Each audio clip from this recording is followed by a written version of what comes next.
The London Top Show is brought to you by My Store app. Her store online.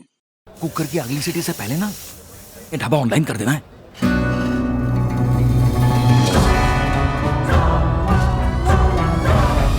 हम हो गए online. आ गया है माई store app. ये किसी भी स्टोर को ऑनलाइन करे सिर्फ 15 सेकंड में। माई स्टोर, अब हर स्टोर ऑनलाइन।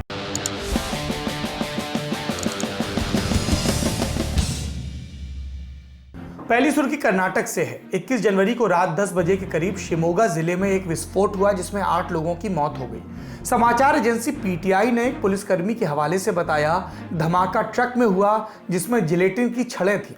इन जिलेटिन की छड़ों का इस्तेमाल इंडस्ट्रियल एक्सप्लोजिव के तौर पर होता है, मतलब औद्योगिक कारणों के लिए किए जाने वाले विस्फोट पर, मिसाल के लिए खदान की खुदाई के लिए। मुख्यमंत्री बीएस येदियुरप्पा ने मामले की हाई लेवल जांच के आदेश दिए हैं, दोषियों को सख्त सजा देने की बात कही है। राज्य सरकार की ओर से मृतकों के परिजनों को 5 लाख का मुआवजा देने का भी ऐलान हुआ है। गृह मंत्री बसवराज बोम्मई के मुताबिक अब तक दो लोगों को गिरफ्तार भी किया जा चुका है। अगली सुर्खी बंगाल से। ममता बनर्जी की सरकार में वन मंत्री राजीव बनर्जी ने पद से इस्तीफा दे दिया।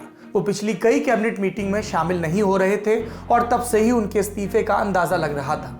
इस्तीफे के बाद राजीव ने ममता को शुक्रिया कहा, बोले बंगाल के लोगों की भलाई के लिए काम करते रहेंगे। अभी उन्होंने पार्टी की प्राथमिक सदस्यता से इस्तीफा नहीं दिया है, पर अटकलें चल रही हैं कि वो भाजपा में जा सकते हैं। अभी इसकी पुष्टि नहीं हुई है। विधानसभा चुनाव से पहले टीएमसी के कई बड़े नेता पार्टी छोड़ चुके हैं। शुभेंदु अधिकारी और लक्ष्मी रतन शुक्ल के बाद राजीव बनर्जी तीसरे मंत्री हैं जिन्होंने पद से इस्तीफा दिया। बंगाल से एक और अपडेट है। टीएमसी की अनुशासनात्मक समिति की बैठक हुई। इसमें विधायक वैशाली डालमिया को पार्टी से निष्कासित कर दिया गया। वैशाली बीसीसीआई के प्रेसिडेंट रहे जगमोहन डालमिया की बेटी हैं और बल्ली विधानसभा सीट से विधायक भी। कुछ दिनों पहले उन्होंने भ्रष्टाचार की बात कहते हुए टीएमसी के खिलाफ, यानी अपनी पार्टी के खिलाफ मोर्चा खोला था। तो क्या सब टीएमसी से जा ही रहे हैं? नहीं, कुछ आ भी रहे हैं। 2016 में पूर्व वर्धमान सीट से बीजेपी के उम्मीदवार रहे न्यूटन मजूमदार टीएमसी में शामिल हो गए। इसके अलावा बंगाली सिनेमा के एक्टर डायरेक्टर सौरभ दास भी आज टीएमसी में शामिल हुए। बंगाल चुनावों को लेकर इलेक्शन कमीशन ने भी तैयारियां शुरू कर दी हैं। आज आयोग ने प्रेस कॉन्फ्रेंस की। इसमें मुख्य चुनाव आयुक्त सुनील अरोड़ा ने बताया कि कई दलों ने राज्य में कानून व्यवस्था को लेकर सवाल उठाए हैं, जिन पर चुनाव आयोग गंभीर है। शांतिपूर्ण तरीके से चुनाव कराना आयोग की प्राथमिकता है। यह भी कहा गया कि कुछ लोग माहौल खराब करने की कोशिश कर सकते हैं, इसलिए केंद्रीय अर्धसैनिक बलों की तैनाती की जाएगी। संवेदनशील इलाकों की वीडियोग्राफी भी होगी। अगली सुर्खी यूपी से। 20 जनवरी को 2 सराफा व्यापारी कुछ कैश और जेवर लेकर गोरखपुर से बस पकड़कर लखनऊ जा रहे थे। तभी पुलिस की वर्दी में 3 लोग आए। छानबीन और पूछताछ के नाम पर व्यापारियों को बस से उतारा और ऑटो में बिठाकर कहीं ले गए। रास्ते में सारा जेवर और कैश लूट लिया और फरार हो गए। दोनों सराफा व्यापारी अब असली पुलिस के पास गए। कहा कि साहब, हमारे साथ लूटपाट हो गई। लुटेरे पुलिस की वर्दी पहनकर आए थे, जेवर पैसा ले गए। पुलिस ने घटनास्थल का सीसीटीवी फुटेज खंगाला और जानते हैं क्या पता चला? लूट करने वाले पुलिस की वर्दी में आए बदमाश नहीं, असली पुलिस वाले थे। सीसीटीवी फुटेज में आरोपियों के हाथ में जो पिस्टल दिख रही थी वो सर्विस रिवॉल्वर थी, यानी यूपी पुलिस की सरकारी रिवॉल्वर। लूट में शामिल सभी लोगों को गिरफ्तार कर लिया गया है। इनमें एक सब इंस्पेक्टर और 2 कांस्टेबल शामिल हैं। सब इंस्पेक्टर का नाम धर्मेंद्र यादव, कांस्टेबल है महेंद्र यादव और संतोष यादव। इसके अलावा 3 अन्य लोगों को भी गिरफ्तार किया गया है। गोरखपुर के डीआईजी जोगिंदर कुमार ने बताया कि इन लोगों के पास से करीब 19 लाख रुपए नगद, 16 लाख रुपए की कीमत के सोना चांदी और एक गाड़ी बरामद की गई है। आरोपी एसआई और कांस्टेबल पुरानी बस्ती थाने में तैनात थे। ये पुलिस वाले पहले भी इस तरह की लूट की घटनाओं को अंजाम दे चुके हैं।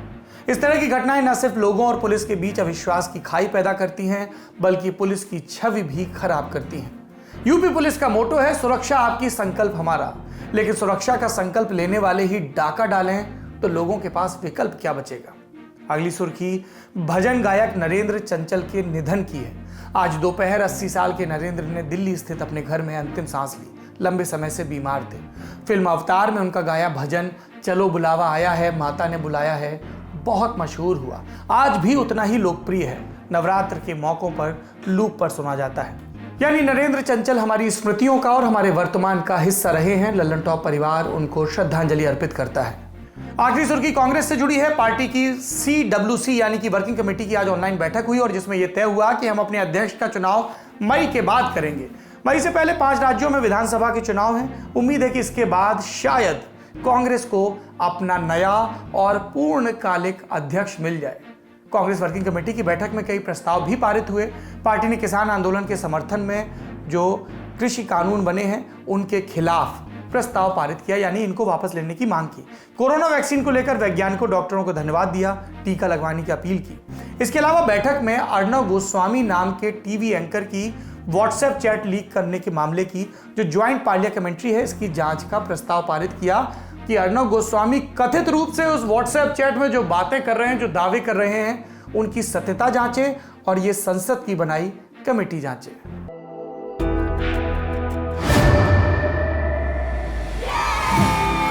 घुटना, कंधा या कमर, चाहे जैसा हो दर्द, डॉक्टर ऑर्थो आपको देता है दर्द से पूरी आजादी, एक भरपूर जिंदगी। ये कोई टेम्परेरी पेन किलर नहीं, आयुर्वेदिक औषधि है।